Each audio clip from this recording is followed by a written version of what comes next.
Watch till the end. And call my lawyer now. The estate sale was on a Saturday morning in late September. My grandmother's penthouse had been stripped bare within 3 hours. Strangers carried out her furniture, her dishes, her life, piece by piece. I stood in the corner of what used to be her studio, watching my sister Vanessa direct traffic like she owned the place. Which, technically, she did now. "Careful with that lamp," Vanessa snapped at a buyer. "It's worth at least $200. I stared at the wall where Grandma Rose's paintings used to hang. Empty now. All sold off or donated according to Vanessa's very efficient liquidation plan. My chest felt hollow. "You're still here?" Vanessa appeared beside me, checking something on her phone. "I thought you'd left already." I wanted to say goodbye to the place. She glanced up, her expression softening for just a moment. "I know this is hard, Lily, but Rose left everything to me as executor. The penthouse has to be sold to settle the estate. You understand." I nodded. I did understand. Grandma Rose had been declining for years. Vanessa had moved in, taken care of everything, managed her finances, her medical care, her legal affairs. I'd been in Chicago, building my illustration career, visiting when I could, but never enough. Of course, Rose had trusted Vanessa with everything. "There's just one thing," I said quietly. "The painting in her bedroom, the one above her dresser. Can I have it?" Vanessa's jaw tightened. "Which one?" "The portrait. The woman with the red scarf." "Oh, that ugly thing?" She laughed, but it sounded forced. "Lily, that's not even a real painting. It's some cheap reproduction Rose bought at a flea market in the 70s. It doesn't even have a signature." "I know. But she loved it. She kept it her whole life. Because she had terrible taste in art." Vanessa waved her hand dismissively. "It's probably already in the donation pile. Check the hallway if you want it so badly." I found it 20 minutes later, propped against a box labeled Goodwill in thick black marker. The frame was chipped, the canvas yellowed with age. A woman in profile. Her red scarf, the only splash of color against sepia tones. My grandmother had stared at this painting every morning for as long as I could remember. I pulled it close to my chest. "You're taking that?" Vanessa stood in the doorway, arms crossed. "Seriously?" Grandma loved it. Grandma was sentimental about everything. That's why she kept junk for 60 years. Vanessa stepped closer, her voice dropping. "Look, I know you're grieving, but that painting is worthless. It's taking up space in your apartment for no reason. Just let it go." Something in her tone made me pause. Not dismissive, not quite, almost urgent. "Why do you care so much?" I asked. "I don't care. I'm trying to help you avoid clutter." She checked her phone again. "The truck is here for the last load. I need to supervise. Take the painting if you want. Just know you're being ridiculous." I carried it down to my car anyway. That night, in my studio apartment in Chicago, I hung the painting above my desk. In the lamplight, the woman's face seemed almost luminous, her expression serene. The red scarf drew my eye like a flame. I thought about my grandmother, about Sunday afternoons in her studio, light streaming through floor-to-ceiling windows, the smell of linseed oil and turpentine. She'd taught me to see the world differently, to look for beauty in unexpected places, to trust my instincts. "Always look deeper, Lily," she told me once, guiding my hand across a canvas. "The surface is just the beginning." I stared at the painting. At the signature corner, where most artists signed their work, nothing but blank canvas and a small, dark smudge. On impulse, I grabbed my magnifying glass. The smudge wasn't a smudge. It was tiny lettering, barely visible. Initials, E.H. My heart started beating faster. I opened my laptop and searched E.H. Artist Red Scarf Portrait 1960s. The results made my hands shake. Elisabeth Hartwell, American Impressionist, 1920 to 1985. Known for her intimate portraits and distinctive use of color. Her work sold at Sotheby's for 6 figures. Her paintings hung in the Art Institute of Chicago. And she'd signed her early works with just her initials.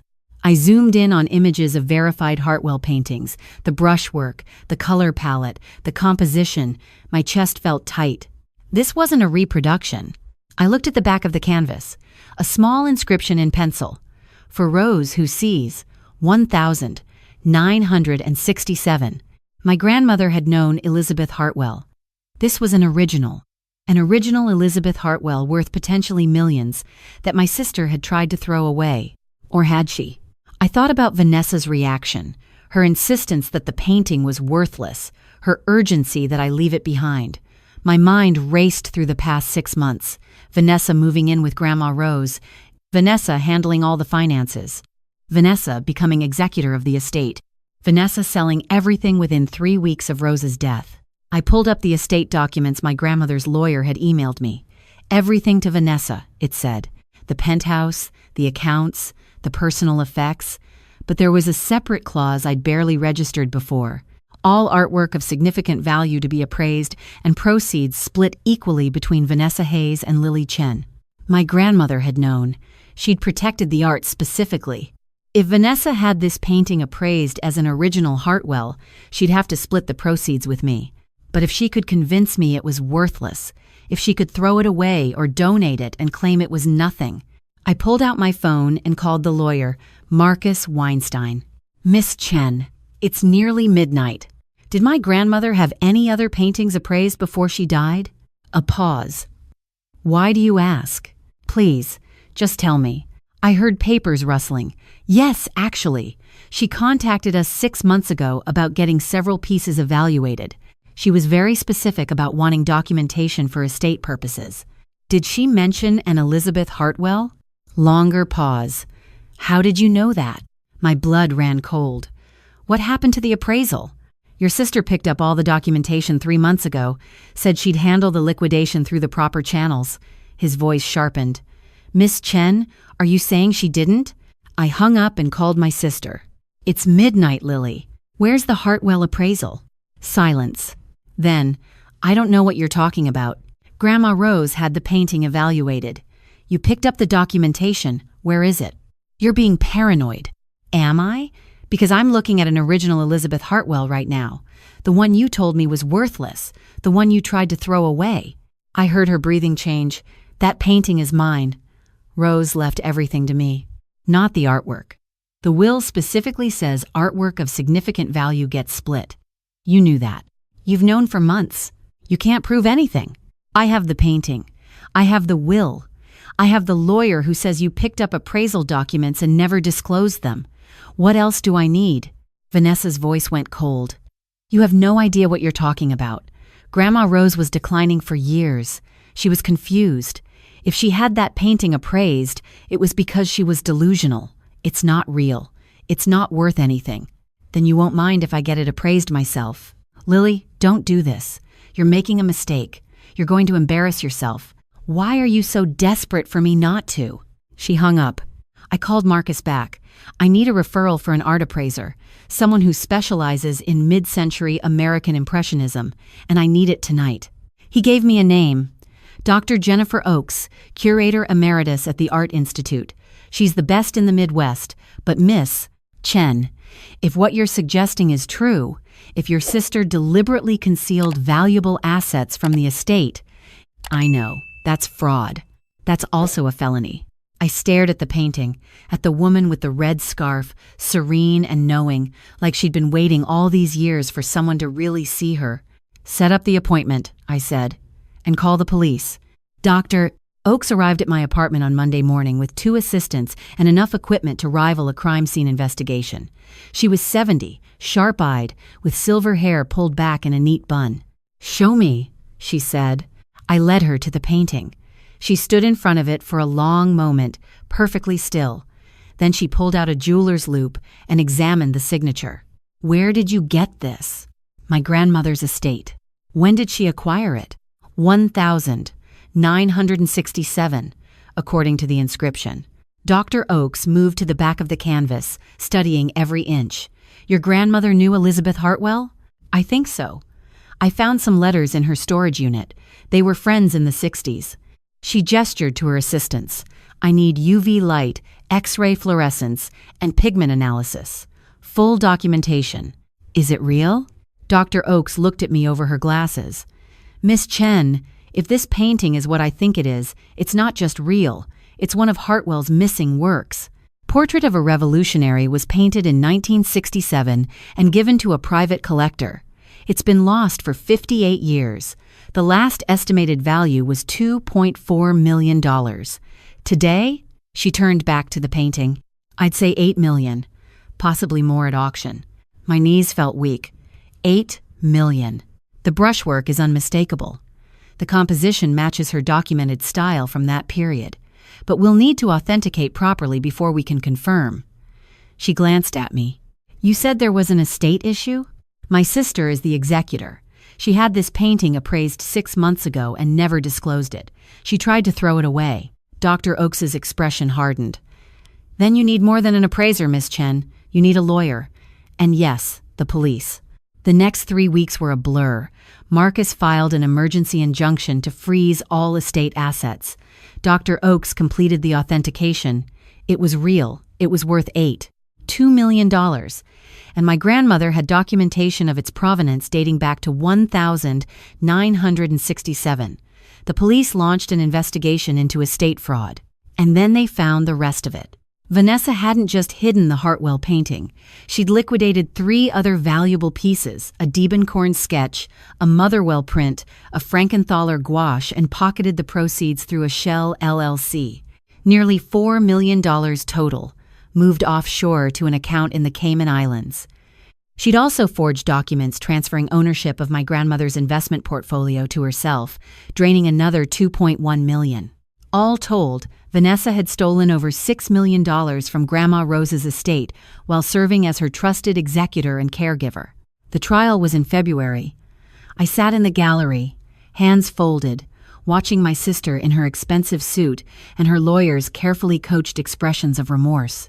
Your Honor, my client was under tremendous stress caring for her elderly grandmother. She made mistakes in judgment. She made strategic financial crimes. The prosecutor cut in. This wasn't stress. This was premeditation. Miss Hayes had her grandmother's artwork appraised, then systematically sold off valuable pieces while reporting them as worthless donations. She created false documentation. She moved money offshore. She attempted to dispose of an $8 million painting that she knew her grandmother intended to be shared with her sister. The judge looked at Vanessa. Miss Hayes, you exploited your position as executor to defraud your own grandmother's estate. You betrayed family trust for personal gain. This court finds you guilty of estate fraud, embezzlement, and forgery. Vanessa stared straight ahead, her jaw tight. You are sentenced to 12 years in federal prison, with restitution of $4 million plus penalties. Bailiff, remove the defendant. I watched my sister stand, her hands being cuffed behind her back. For a moment, she looked at me across the courtroom. Not angry, not defensive, just empty. Then she was gone. Marcus met me outside. The estate is being settled now. The Hartwell painting alone covers everything and then some. With the recovered offshore accounts and the liquidated assets, you're looking at approximately $9 million. $9 million. I tried to process the number. It felt surreal. What happens to the penthouse? It sold last month. But, Marcus pulled out a folder. Your grandmother had another property, a small studio space in Wicker Park she purchased in 1985. She kept it under a different name. Your sister never knew about it. He showed me photos. High ceilings, exposed brick, enormous windows, Grandma Rose's sanctuary, preserved exactly as she'd left it. Canvases stacked against walls, brushes in jars, her easel still set up by the window. She left it to you specifically, separate clause in her will, filed with a different attorney. She wanted you to have it. I felt tears on my face. She knew what Vanessa was doing. I think Rose knew people very well, Marcus said quietly. She protected what mattered most. I moved into the studio space in March. Not to live, I kept my apartment, but to work, to paint, to honor the woman who taught me to see. The Hartwell painting hangs in my grandmother's studio now, on the wall where she would have wanted it. I didn't sell it, couldn't. Some things are worth more than money. I used part of the estate to establish the Rose Chen Foundation for Emerging Artists. Full scholarships, studio space, mentorship, the things Grandma Rose valued. The rest went into trust, managed carefully, used thoughtfully. Vanessa calls sometimes. I don't answer. The lawyer says she's appealing, that she still claims she didn't know what she was doing was wrong, that she was just managing assets the way she thought best. But I remember her face when she told me the painting was worthless. The urgency in her voice, the calculation in her eyes. She knew exactly what she was doing. I stand in front of the painting now, in the late afternoon light. The woman with the red scarf gazes serenely back at me, eternal and knowing. Elisabeth Hartwell's gift to my grandmother's gift to me, not just a painting, not just money, but a lesson about truth and patience and protecting what matters, even when people you love try to take it away. Grandma Rose taught me to look deeper, to trust my instincts, to see the value in things others dismissed as worthless. She was playing the long game all along, and in the end, she won. I pick up my brush and face my own canvas, time to create something new, something mine, something that honors her memory not by copying her style, but by continuing her vision. The woman in the red scarf watches over my shoulder, silent and eternal, and I finally understand why my grandmother kept her all those years. Some gifts take a lifetime to truly see.